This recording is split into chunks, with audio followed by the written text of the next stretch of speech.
UMP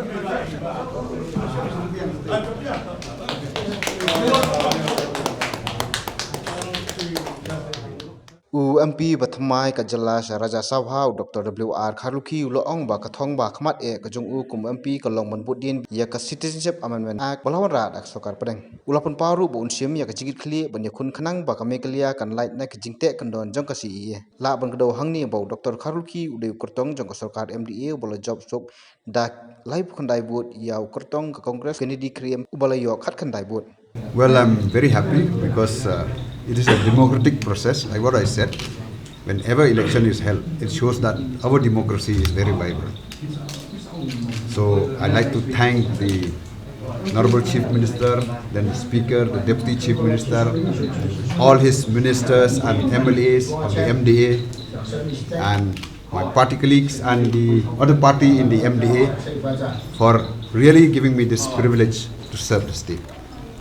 Well, my priority is that I'm elected as MP from this state. I'll try my level best to serve the people of the state in whatever capacity I could. I got 39 and one rejected. Kennedy got 19. Well, the thing is like this. All of you have known that the Citizen Amendment Act, the resolution was passed in the Assembly demanding an exemption of the state of Meghalaya. Well, as a representative representing the MDA, I have to follow it up in Delhi.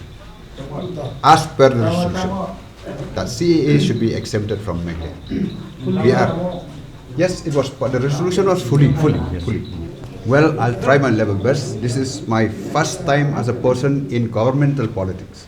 I have been in electoral politics and for so many years, but in governmental politics, let me be very frank with you, I have to learn the process, and I find myself, I don't know, I may be wrong this time. I'm a good learner in any field that I was, so I do expect that I will not let my state down. Well, as rightly mentioned by Dr. Kharuki, in fact, we are so thankful to our partners. We were together thick and thin. Though temptations were always there, but ultimately we came out victorious this moment.